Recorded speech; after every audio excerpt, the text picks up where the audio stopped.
It's been 3 weeks since the last set, and you know what that means? We're almost to Edge of Eternities. Today, we're going to be going over my top 10 cards from Edge of Eternities so far that I'm extremely excited for Commander. Let's get straight into it.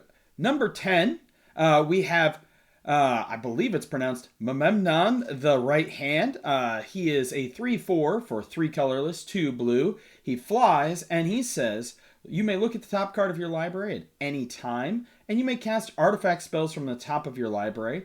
Artifacts you control have tap, add 1 blue, spend this mana only to cast spells anywhere other than your hand.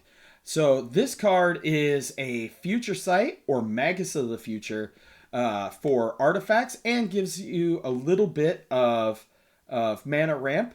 In addition to that, it's just better costed than both Magus of the Future and Future Sight for what you want to do. I think that this has a lot of strong potential for artifact combo. You play all of your cheap spells off the top. Think of like your Lotus Petals, your Mishra's Baubles, your Urza's Baubles. You play your little 1-drop spells, your tops and things like that, and you might be able to storm off. So I think that he could be in a mono blue storm artifact based deck, or even just playing him in your 99 to help you pretty much cheat off your artifacts. Next up, we have Biotech Specialist at number 9. Now, Biotech Specialist looks like an incredible card to add to the 99 of landfall combo decks. I wish my Frodo and Sam deck had red in it, and I wish my Azusa deck was no longer mono green, because this guy seems like gas. So what he does is he is a 1/3 for 1 red, 1 green, and he has, when this creature enters, create a lander token. Now what lander tokens are they've essentially turned rampant growth and turned it into a token like food or treasure or clues. And then it has, whenever you sacrifice an artifact, this creature deals 2 damage to an opponent. I think that this card will be absolutely incredible in your landfall decks. You run it in conjunction with your tireless provisioners, your tireless trackers. You then obviously are going to have your other combo pieces in there, like Academy Manufacturer. Just get those tokens absolutely out of control. And be able to just machine gun down your opponent. At number 8, we have Terrasymbiosis. This one isn't as flashy as the first 2, but it is generically good and helps get your engine running. Terrasymbiosis is an enchantment for 2 colorless, 1 green, and it says whenever you put 1 or more 1/1 counters on a creature you control, you may draw that many cards. Do it only once each turn. This is absolutely a great and must include in Counters Matters decks. I'm going to probably put it in my Jadara deck. You have your cards that double tokens in counters already. So this is great in conjunction with Hardened Scales or Doubling Season or Branching Evolution. Just a generic engine card that helps you keep drawing your value. Also, I'm using the special art for this preview here. Can we just talk about how amazing the sci-fi art styles are in Edge of Eternities? They did not need to go this hard, and I am incredibly here for it. Up at number 7, we have Famished Worldsire. This card right here, this really scratches the itch of the big dumb creatures lover in me. I'm going to throw this in Azusa instantaneously. Probably going to go in Tatiova as well. And this card is a 0/0, and it has it's 5 colorless, 3 green, which is a big cost unless you can cheat it into play, or unless you're just playing a ramp deck, right? Green can get this out pretty easily, sometimes like turn 3. It has Ward 3, Devour 3. Devour 3 says as this creature enters, you may sacrifice any number of lands, and it enters with 3 times that many 1/1 counters on it. So you ramp out. Turn 4, you've got your 10 lands because you're playing Azusa or some other ramp deck, you eat all those lands. And then it replaces those by then saying, when this creature enters, look at the top X cards of your library, where X is the creature's power. Put any number of land cards from among them onto the battlefield tapped, and then shuffle. That's insane. That's an insane replacement effect. You ramp to 10, you eat those 10 lands, and you can get up to 30 lands out of your deck. And then this is kind of a two-part combo with Lumra, right? Because Lumra, when she comes into play, you mill some cards, and then you return all the lands from your graveyard to the battlefield. So you've got all of your gas out on the field, and that would allow you to then, like in my Azusa deck, if I dumped, we're going to say, like, what? At that point, it'd be something like 40 lands on turn 5 or 4. That means all that's left in my deck is the do stuff cards. This is an absolutely strong card. I'm going to absolutely pick one up. I have a feeling that a lot of these cards are going to spike in value because a lot of them really speak to the core of very popular archetypes in Commander. Next, at number 6, we have Bioengineered Future. This is once again not super flashy like the Worldsire, but this card is absolutely a great engine card. It's an enchantment for 1 colorless and 2 green, and it says when this enchantment enters, create a lander token. And like I explained on the Specialist, a lander token is an artifact with tap 2, tap it, sack this token, search your library for a basic land, and put it into the battlefield tapped. Like I said, it's a rampant growth on a stick. Each creature you control enters with an additional 1/1 counter on it for each land that entered the battlefield under your control this turn. Again, it looks like in this set, landfall is getting a lot of gas and a lot of engine support. And it didn't really need it because it's already really good, let me tell you, as somebody who plays landfall decks.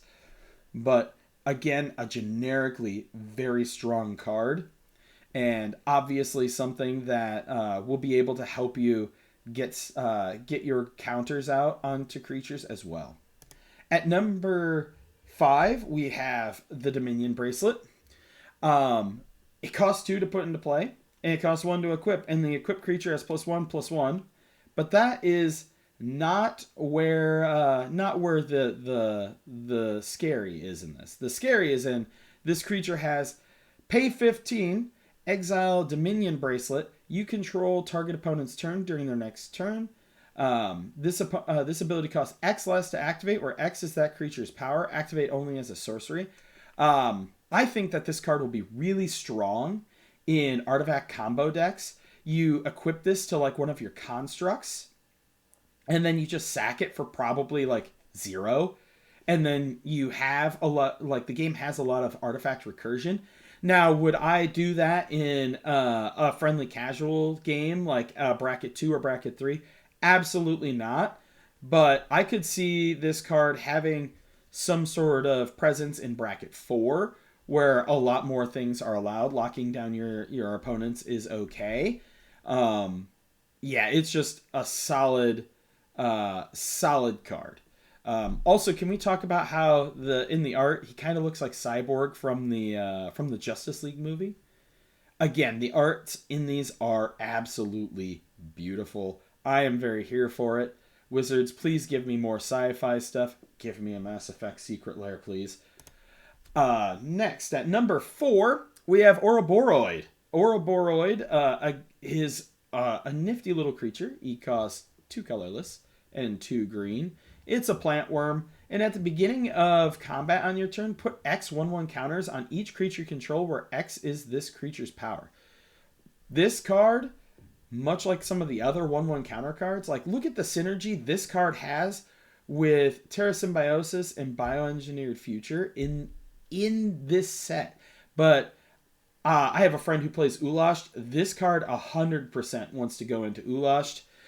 It's going to go in my Janara deck. Janara is my 1/1 counters matters deck. Again, generically good, very strong. If you have a way to protect it and have a way to get it itself counters when it comes in or anything like that, you're going to get out of control very, very fast. Oops. Down here at number 3, we have Evendo, Walking Haven. It's a Gaia's Cradle, guys. And it has station. Uh, to get it to be a Gaia's Cradle, um, and it's not legendary, or maybe planets are. I'm not sure.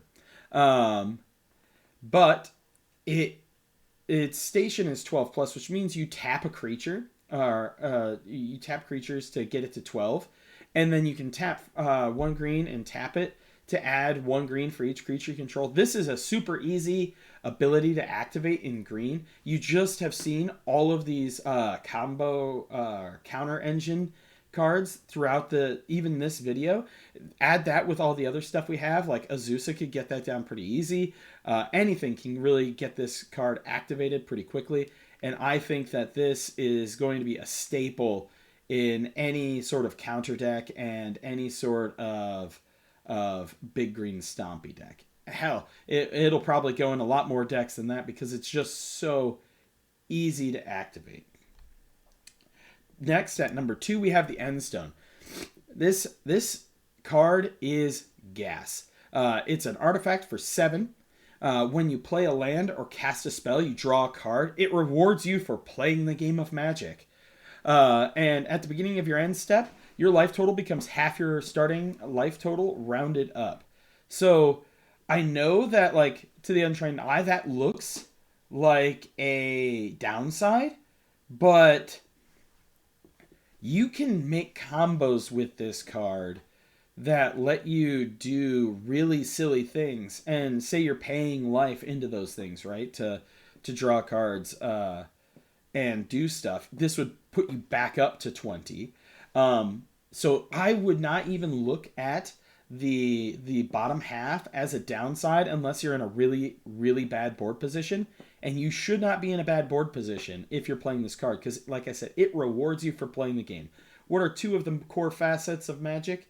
You're playing lands and you are casting spells. So every turn, if you can get this out early, find a way to ramp to it quick, you're just going to draw an insane amount of cards. And when you draw an insane amount of cards, you are going to be in a great board state, great position, and be able to overpower your opponents. It's a great enabler piece. I can see combos with this. I can see it being a generic card that anybody puts in just as a value engine. And then number 1, and this card holds a really, really good place in my heart because I'm old enough to remember when Tolarian Academy was legal in EDH. We have Uhros, Titanic Godcore.